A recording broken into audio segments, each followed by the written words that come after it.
전통을 잇는 도시 이천.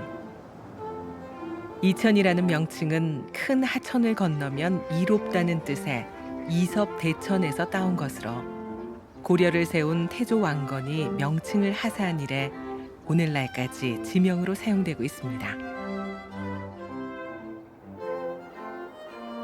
쌀과 도자의 고장 이천에서 역사와 전통의 기록을 만나봅니다. 이천을 대표하는 역사적 인물은 장휘공 서희 선생입니다. 본관은 이천, 호는 복천인데요. 복천은 이천의 젖줄인 복하천에서 따온 것으로 추정되고 있습니다. 서희 선생은 고려 초기의 정치가이자 우리나라 최고의 외교관인데요.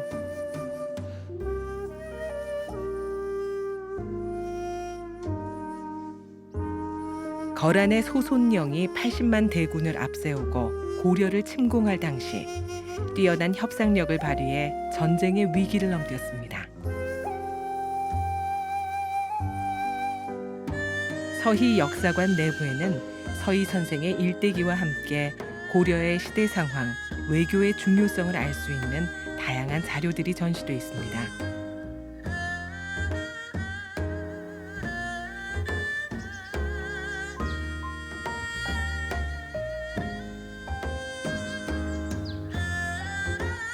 손정미 작가는 고려의 진취적인 영웅들의 일화와 청자 이야기를 책으로 엮어냈는데요.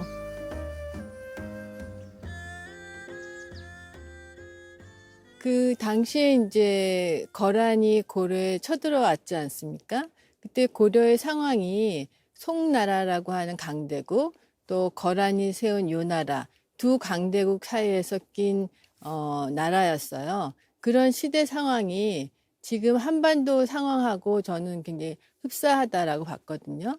그러니까 강대국 속에서 어떤 한 나라가 그 생존해야 되는 그런 전략, 그런 것을 보여주기 위해서 서희 장군을 좀 등장시켰습니다.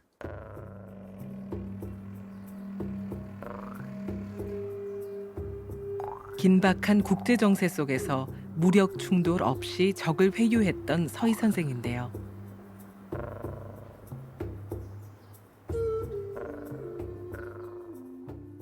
보통 우리가 이제 외교술로서 거란의 그 대군 물리쳤다라고만 알고 있는데, 사실 그렇게 성공하기 위해서는 그분의 그 외교 정세에 대한 아주 그 탁월한 견해가 있었기 때문에 가능했고요. 또 목숨을 아끼지 않는 그런 헌신이 있었기 때문에 그런 리더십이 가능했다고 봅니다.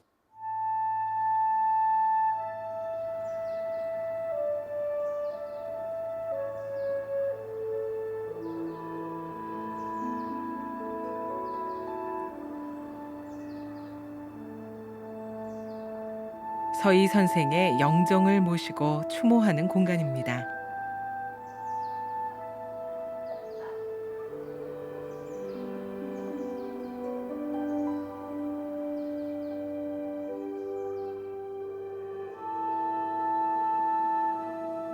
선생이 등장하기 전 고려는 거란과 좋은 관계를 유지하지 못했는데요.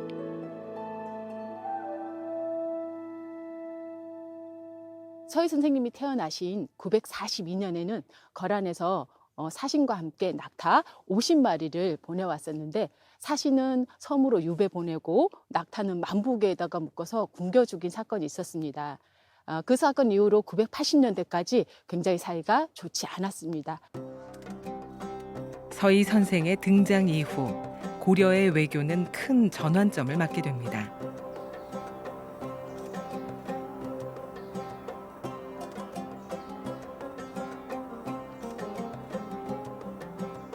(993년) 거란 장수 소손령이 80만 대군을 이끌고 고려를 침입한 긴박한 순간 서희 선생이 나섰습니다. 당나라가 멸망한 이후에 북방 유민족들의 세력이 커지면서 거란과 고려 사이에 여진이 자리를 잡게 되었는데요.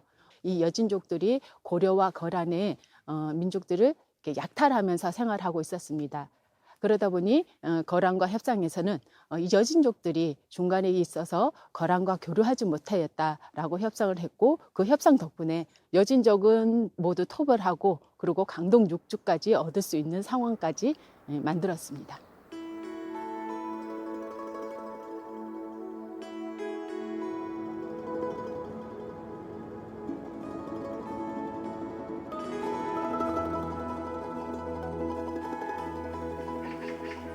설봉산 중턱에 자리 잡은 영월암. 입구에는 수령 640여 년의 은행나무가 있는데요. 고려의 고승 나홍대사가 꽂아놓은 지팡이가 나무가 됐다는 전설이 있습니다. 도량으로 들어서면 대웅전과 아미타전, 안심당이 아늑하게 배치돼 있습니다.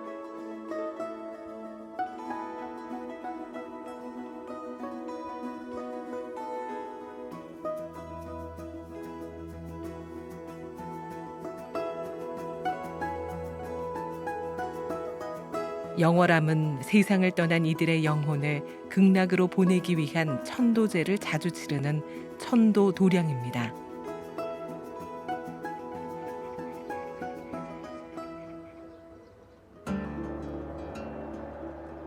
영월암은 문화재도 여럿 품고 있는데요. 적광전내 비로자나 불상을 바친 대좌와 광배를 비롯해 부처의 모습을 바위에 새긴 마의 열의 입상도 볼 수 있습니다.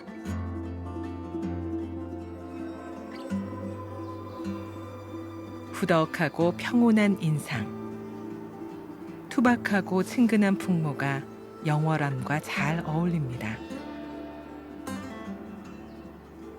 이천을 대표하는 이 사찰에서 얼마나 많은 이들이 기도를 올리며 수행했을지 그 세월의 깊이 또한 묵직하게 남아 있습니다.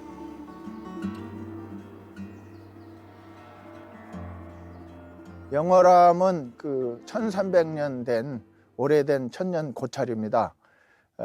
이것은 그 문무대왕이 한강으로 진출하기 위해서 이천에 큰 대부대를 주둔시켰는데, 이 북악사라는 대차를 세움으로써 혼란된 백성들의 민심을 수습하고 그러한 역량을 모아서 그 서만 통일을 이루기 위해서 북악사라는 큰 대차를 설봉산 여기다가 세웠다고 그럽니다. 이천 시내에 위치한 안흥지는 오래전부터 인근 논에 물을 대던 중요한 수원지였습니다.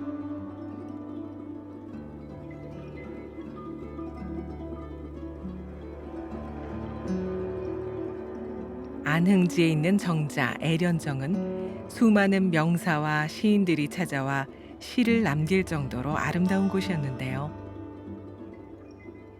김한국, 월산대군, 서거정 등의 선인들이 애련정을 소재로 지은 시들을 직접 볼 수 있습니다. 조선왕조실록에 의하면 중종은 애련정에서 양로연을 베풀었고 숙종과 영조, 정조도 이곳을 방문한 것으로 기록돼 있습니다. 지금의 모습은 1998년 이천시가 복원한 것입니다.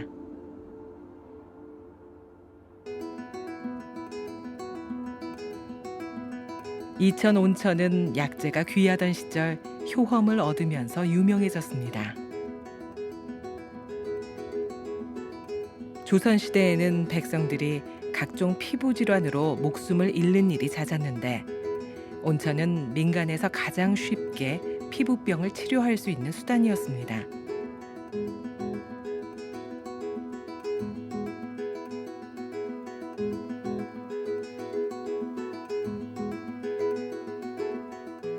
사람들은 한양과 가까운 이천 온천을 많이 찾았고 유명세를 이어갔습니다.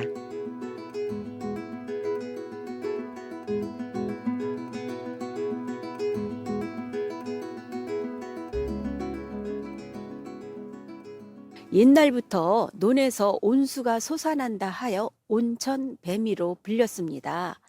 100여 년 전 한 농부가 눈병으로 고생을 하다가 사시사철 솟아나는 그 물로 세수를 하였더니 깨끗하게 나 약수로 소문이 나면서 피부병과 안지를 앓는 사람들이 모여들었다는 그런 이야기가 전해지는데, 그 온천물로 몸과 마음의 병을 치유한다 그래서 세종대왕과 세조 임금도 이 탕치를 즐겼다는 이야기가 전해져 내려오고 있습니다.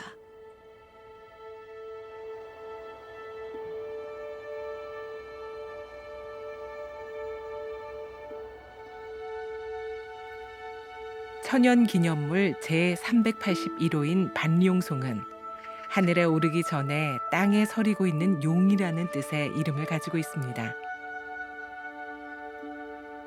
나무의 키에 비해 그 수영이 매우 넓을 뿐 아니라 가지가 마치 용트림을 하는 용의 모습과 같은데요.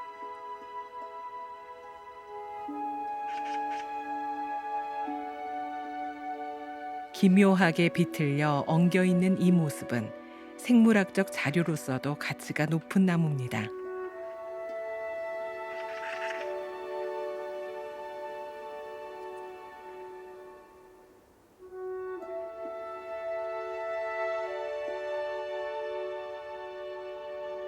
천연기념물 제253호인 백송은 말 그대로 나무 껍질색이 회백색입니다.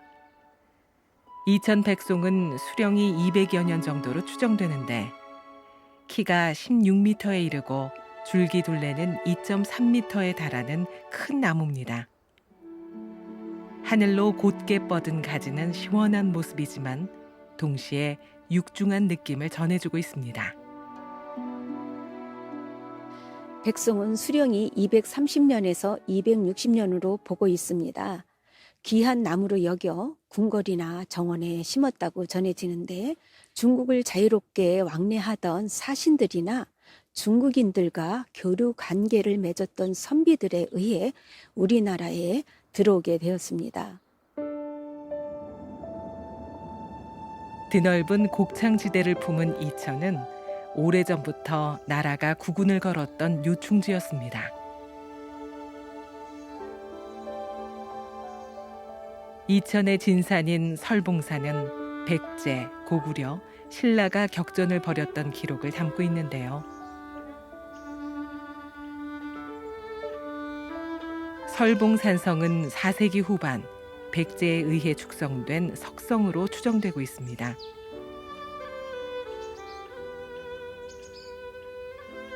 하지만 고구려 장수왕 때는 고구려의 요새로 사용됐으며 신라가 삼국 통일을 위해 북진할 때는 신라의 중요한 군사기지 역할을 했습니다.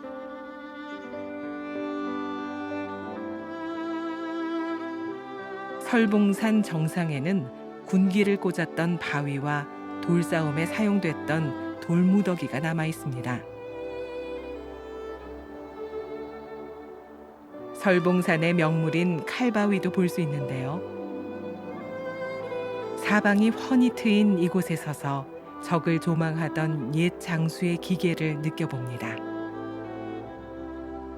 이천은 평야지대로 남한강의 지류인 복하천, 양화천, 청미천 등 크고 작은 하천들이 곳곳에 널리 퍼져 있어 논농사가 발달된 지역입니다.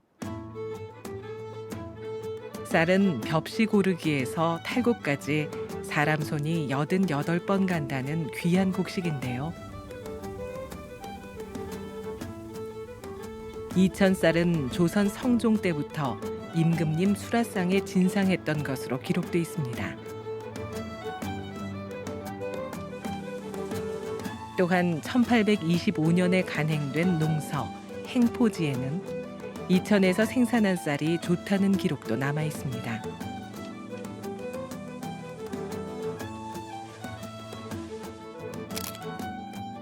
기름진 토양, 깨끗한 물, 벼생장에 가장 알맞은 천혜의 기후 조건에서 재배돼 맛과 영양을 지켜내고 있습니다.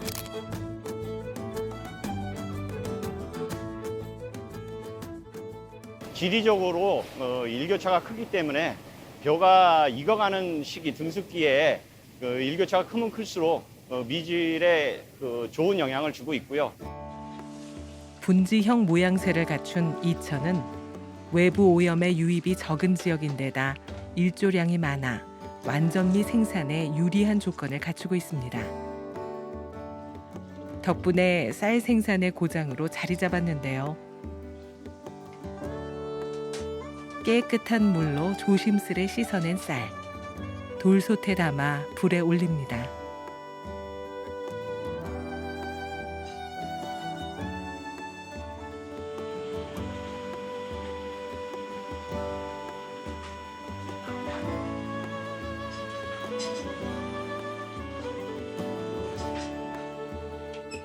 이천 쌀은 알이 단단해서 씹는 맛이 좋고 단맛과 구수함이 뛰어나다고 합니다. 쌀 알이 작기 때문에 밥 알이 작거든요.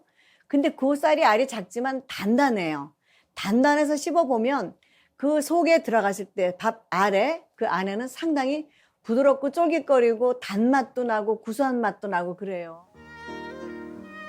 이천 한정식은 쌀밥 한 그릇에 67가지의 나물, 생선조림과 고깃찜 등 다양한 먹거리로 한상을 가득 메웁니다.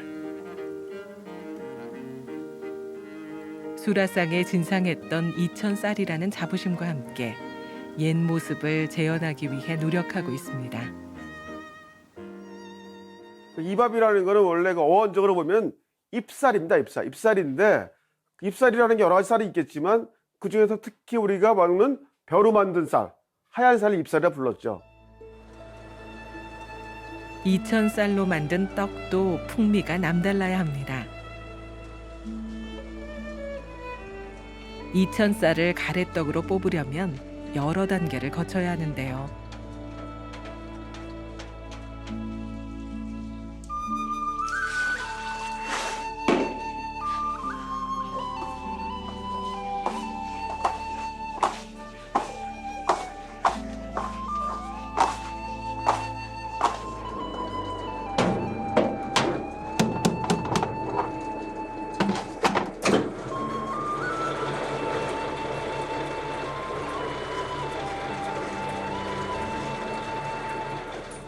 곱게 빠진 쌀가루를 잘 반죽한 다음 시루에 넣고 찌는 모습입니다.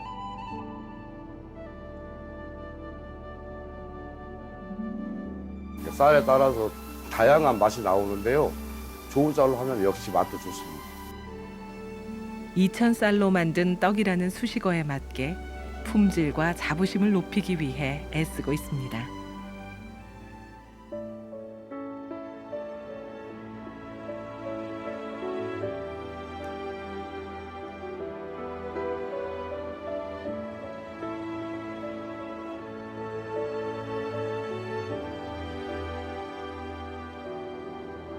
조선의 도읍지와 가깝게 위치해 있던 이천은 왕실과 양반들이 즐기던 고상하고 단아한 문화가 남아있는 곳입니다.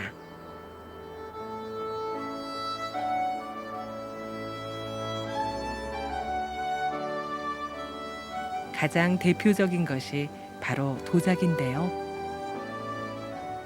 이천은 질 좋은 점토, 좋은 물이 흐르는 천혜의 자연 환경을 백분 활용해 청동기 시대부터 토기를 제작해 왔습니다.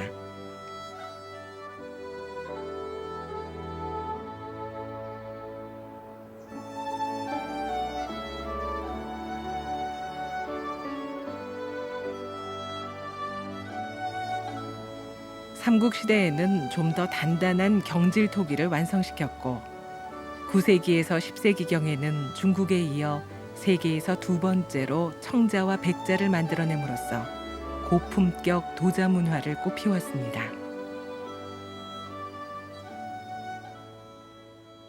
고려 왕조가 멸망하면서 500년 동안 맥이 끊어집니다. 그런데 그 끊어진 맥을 제일 처음 이은 곳이 이천입니다. 그러니까 500년 전에 청자의 전통을 다시 재현한 곳이 이천이라는 얘기죠. 그래서 청자를 재현한 고장으로서도 유명하고 이천에는 전통 도자기에서부터 현대 생활 도자기까지 다양한 도자기들을 보실 수 있는 곳입니다.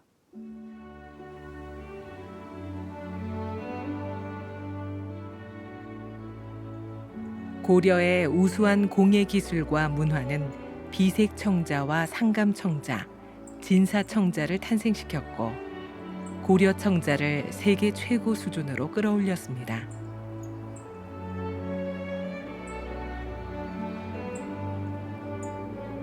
도자기의 종주국이었던 중국의 기록에 의하면 청자는 고려의 비색청자가 천하제일이다라며 중국인들도 극찬하고 동경하는 수준이었다고 합니다.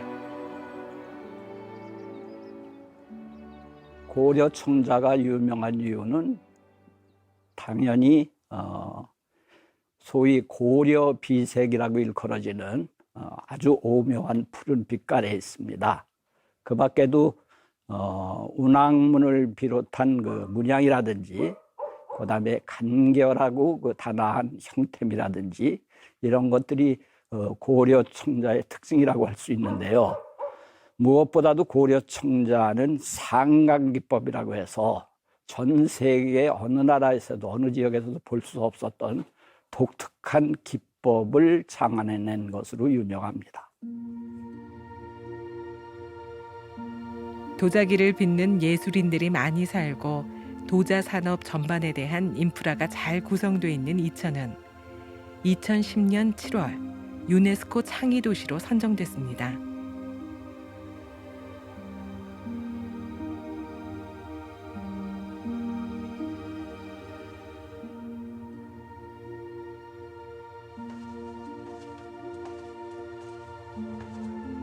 이곳에서는 많은 도예가들이 물레를 차는 등의 전통적인 수공예 방식으로 작품을 만들고 있는데요.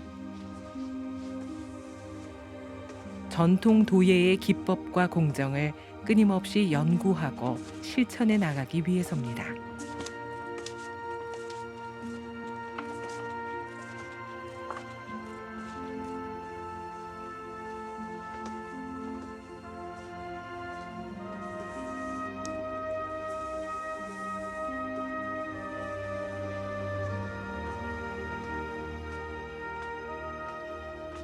이제 그 작품마다 다 틀린데, 이거 다랑아리를 만들 땐 다랑아리는 두 개로 만들어서 하나를 만드는 거기 때문에 굉장히 딴 거보다 좀 힘들어요. 잘못 붙이거나 잘못 붙거나 그러면 거기 중간에 붙인 데가 갈라지고 하니까 굉장히 이제 신경을 써서 이제 붙여 만들어야지.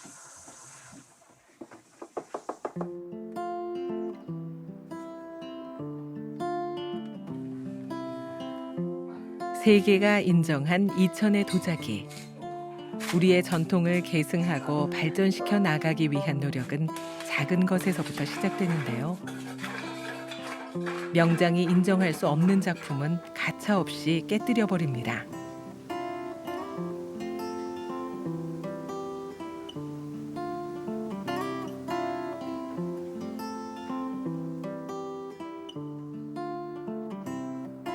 이천을 지키는 도예가들의 열정과 자부심, 예술혼이 한국 도자의 우수한 전통을 이어나가고 있습니다.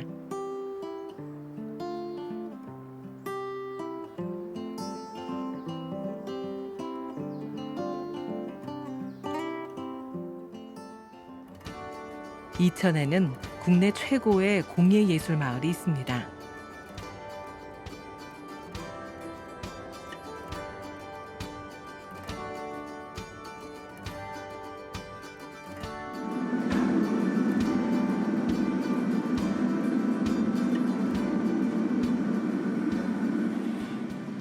도자기를 비롯해 미술, 조각, 사진 등을 다루는 300여 개의 공방에서는 지금도 수많은 예술인들이 작업을 이어가고 있습니다.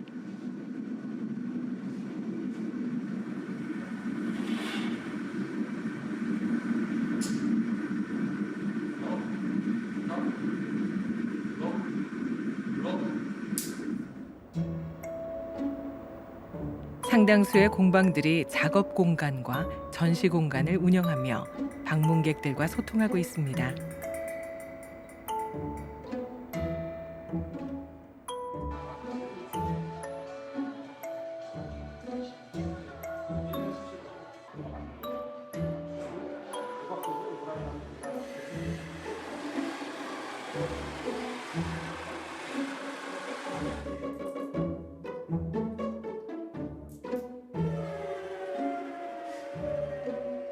개성 넘치는 건축물이 어우러진 이곳에는 미래지향적인 젊은 감성을 투영한 작품들이 가득합니다. 전통의 느낌과 현대의 감각이 어우러져 발길이 닿는 곳마다 눈을 즐겁게 하는 예술 작품들을 감상할 수 있습니다.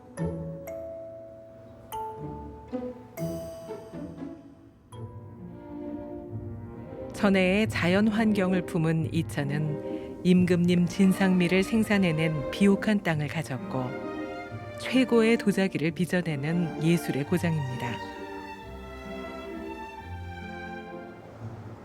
우리나라 최고의 외교관인 서희의 본관이자 나라의 국운을 걸고 지켜내야 했던 유충지였습니다.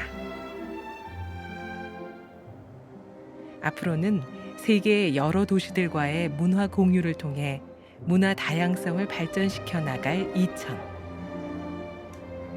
이곳에서 창의적이고 독창적인 우리의 미래를 그려봅니다.